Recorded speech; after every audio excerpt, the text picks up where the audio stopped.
Bangladesh cricket board যেন properly পরিচালিত হয়, অনিয়মের বিরুদ্ধে প্রেসিডেন্ট সহ অন্য যারা রয়েছে তারা যেন স্ট্রংলি সেগুলো হ্যান্ডেল করে, সেই ব্যাপারটাই হচ্ছে আমার মূল উদ্দেশ্য। কিন্তু এটা করার ক্ষেত্রে আমি আমার ওয়েতে যেভাবে সংগ্রহ করি না কেন, end of the day Bangladesh cricket বোর্ডে ইনসাইড এখন এমন ঘটনা ঘটছে যে কর্মকর্তাদের নাকি ফোনও চেক করা হচ্ছে।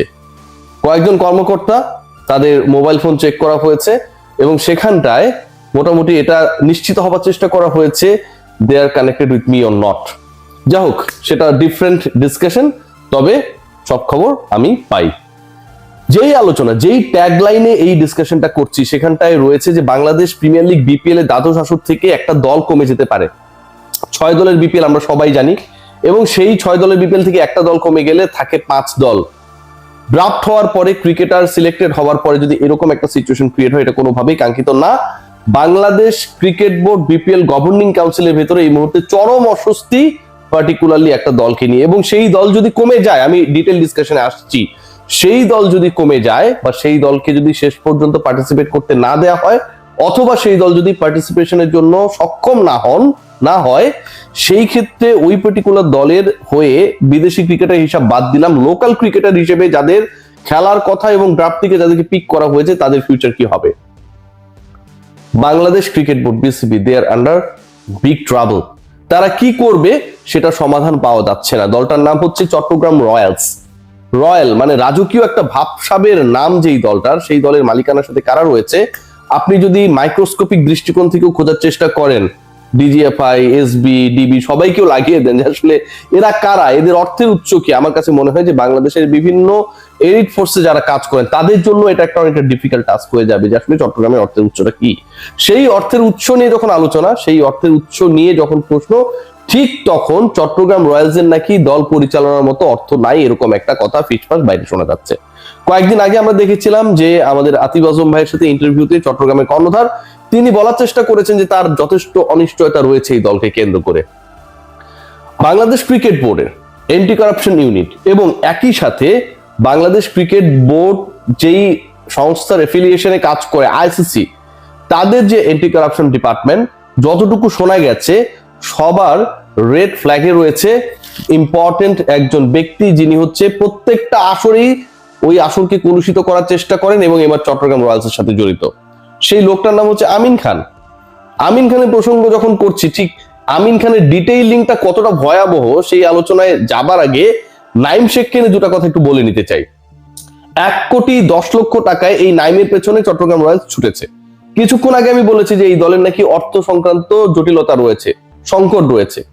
যেই দলের একটু সেন্স খাটানোর চেষ্টা করুন, অর্থ নিয়ে সমস্যা রয়েছে, ফান্ডিং নিয়ে সমস্যা রয়েছে, সেই দল কেন একজন ক্রিকেটারের পেছনে 1,10,00,000 টাকা খরচ করবে?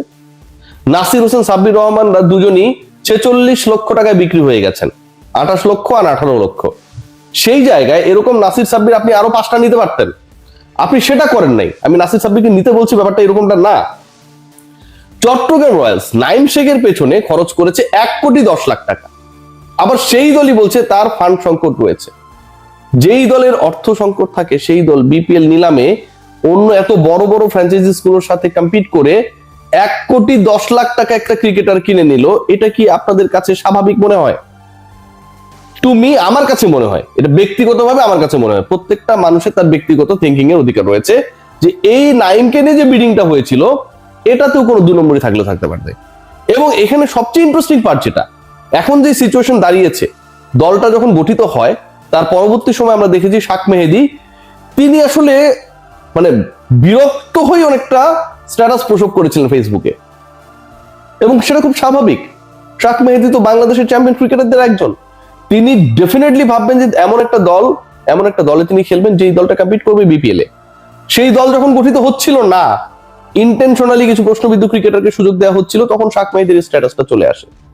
যেই নাইম শেখ 1,10,00,000 বিক্রি হলেন, সেই নাইম শেখ সেই দল যখন এখন অ্যাডমিট করছে যে তার কাছে টাকা পয়সার সংকট রয়েছে এবং এই দলের মালিকানার সাথে যারা রয়েছে এদের সাথে আমরা কমিউনিকেট করতে পারিনি, অনেক সাংবাদিক পারে নাই, সিকান্দার ভাই পারে নাই, আমি পারি নাই, দে আর নট রিসিভিং দ্য কলস।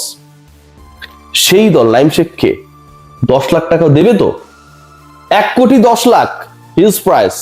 Naim Sheikh is available to play the full season, is fit, no injury concern. 10 lakh টাকা নাইম পাবেন তো? ভয়াবহ এক সিচুয়েশনে বাংলাদেশের ঘরোয়া ক্রিকেটের বাঞ্চ অফ ক্রিকেটার্সরা। চিন্তা করে দেখেন, এই যে আমিন খানের কথাটা আমি বললাম, এই দলটা করার ক্ষেত্রে কি ধরনের ম্যানিপুলেশন হয়েছে সেখানটায় জাস্ট একটা ছোট্ট এক্সাম্পল দিলে আপনারা বুঝে যাবেন। আমিন খান তিনি ব্রাদার্স ইউনিয়নের সাথে জড়িত এবং ঘরোয়া ক্রিকেটে এই ক্লাবটাকে নিয়ে সবচেয়ে বেশি প্রশ্ন বিভিন্ন সময় হয়েছে। আর্থিক বিষয় নিয়ে অস্বচ্ছতার কারণে ব্রাদার্স ইউনিয়নকে নিয়ে বিভিন্ন সময় সংকট তৈরি হয়েছে এবং যেই সংকটের হোতা নেতা হিসেবে আমির খান বিভিন্ন সময় ছিলেন। এটা আমার কথা না, বাংলাদেশের যে কোনো প্রথম সারির স্পোর্টস জার্নালিস্টদেরকে আপনি জিজ্ঞেস করবেন who is Amin Khan and what is he role for Brothers Union. এখন এই আমিন খান আমরা যতটুকু জানতে পেরেছি যে তিনি চট্টগ্রাম রয়্যালসের সাথে ইনসাইডে রয়েছেন, প্রকাশ্যে আসছেন না, এবং কোচ হিসেবে অন্য দলগুলো যেখানটায় টপ লেভেলের কোচেসদেরকে চেষ্টা করেছে দায়িত্ব দেওয়ার। রংপুরে আমরা আশরাফুলের কথা জানি, আমরা জানি সিলেটে সোহেল ইসলাম আমাদের সোহেল ভাই সেখানটায় রয়েছে, আমরা খালেদ মাহমুদ সুজনের কথা আমরা জানি তিনি নোয়াখালীর দায়িত্বে রয়েছে। সব জায়গায় যখন নোন নেমস গুলো, সেখানটায় মমিনুল হক নামে একজন ভদ্র ব্যক্তিকে দায়িত্ব দেওয়া হয়েছে, তিনিও ব্রাদার্স ইউনিয়নে কোচ ছিলেন। ইন্টারেস্টিং পার্ট আরেকটা আপনাদেরকে আমি দেখাই, সেটা আরো ইন্টারেস্টিং, যে উইকেট কিপার জাহিদুজ্জামান সাগর নামে একজন ব্যাটার রয়েছে। জাহিদুজ্জামান সাগর চট্টগ্রাম রয়্যালসের দলে রয়েছেন তিনি। জাহিদুজ্জামান সাগরের এভারেজ টি20-তে 18.5, 18.5 strike rate. Most important part, আপনারা সবাই জানেন যে সিলেট চট্টগ্রামে 24টা ম্যাচ হবে, প্রথম 24টা ম্যাচের 24টাই সিলেট এন্ড চট্টগ্রামে হবে, যেখানটায় রান হয়। জাহিদুজ্জামান সাগরের স্ট্রাইক রেট হচ্ছে 96 স্ট্রাইক রেটের একজন টি20 ক্রিকেটার, 18 এভারেজের একজন টি20 ক্রিকেটারকে নেয়ার জন্য চট্টগ্রাম রয়্যালসের ভয়াবহ তাড়া ছিল। এবার একটু ব্যাকগ্রাউন্ড চেক যদি আমরা করি, সেখানটা আমরা দেখব যে 2023-এ ঢাকা ডমিনেটর্স নামে আরেকটা দল ছিল, যেটা নিয়ে অনেক বিতর্ক ছিল। আমিন খান সেটার সাথেও জড়িত ছিলেন। সেখানটায় জাহিদুজ্জামান সাগর খেলেছিলেন এবং গেলবার দুর্বার রাজশাহীর যে ডেরা, সেখানটাও তিনি ছিলেন। এবং সারপ্রাইজিংলি প্রত্যেকটা দলের সাথেই আমিন খান জড়িত ছিলেন। সুমন খানকে পাবার জন্য যেই ধরনের চেষ্টা করা হয়েছে, বিট আফটার বিট, অবিশ্বাস্য লেগেছে অনেকের কাছে, কিন্তু সেই ঘটনাটা ঘটেছে। এখন ইন্টারেস্টিং পার্ট যেটা, সেটা হচ্ছে যেই দলটাকে নিয়ে এত বেশি প্রশ্ন, সেই দলটার পেছনে নাকি একজন বড় রাজনৈতিক নেতার আবার সুপারিশ রয়েছে। আমি নামটা জানি না, বাট এই জিনিসটাও শোনা যাচ্ছে বাংলাদেশ ক্রিকেট বোর্ডের ডিরেক্টোরিয়াল রোলে যারা রয়েছেন তারা বিভিন্ন জায়গায় ফিসফাস করছেন, কাউকে বলিস না কিন্তু আমি তোরই বললাম, এরকম একটা সিচুয়েশন।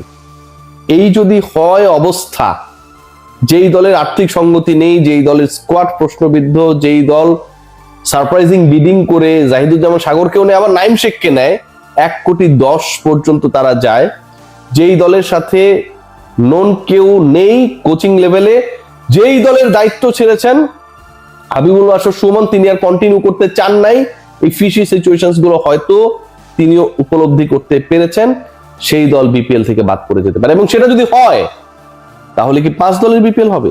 তাহলে বাকি ক্রিকেটাররা, শাক মাহিদিরা বিপিএল খেলবেন না, নাইম শেখরা বিপিএল খেলবেন না, তাদের ফিউচারটা কি? যতটুকু শোনা যাচ্ছে যে এই দলটা শেষ পর্যন্ত বাদ পড়ার সম্ভাবনা খুবই এগিয়ে, এবং বাংলাদেশ ক্রিকেট বোর্ড নিশ্চয়ই এত বড় সূচি হয়ে যাবার পরে ক্রাইসিসে ফেলবে না টুর্নামেন্টকে। They will take over the responsibility of Chattogram Royals. Let's see what happen. আর বাংলাদেশ ক্রিকেট বোর্ডের কর্মকর্তাদের এটা বলবো যে মোবাইল চেক মেক এসব করেন না। কেউ যদি আমাকে তথ্য দিয়েও থাকে, কথার কথা, উনি কি ওটা ওখানে রাখবে? কমন সেন্সের ব্যাপার, সে তো এমনিতেই নগদই ডিলিট করে দিবে। সবাই ভালো থাকবেন, টেক গ্রেট কেয়ার।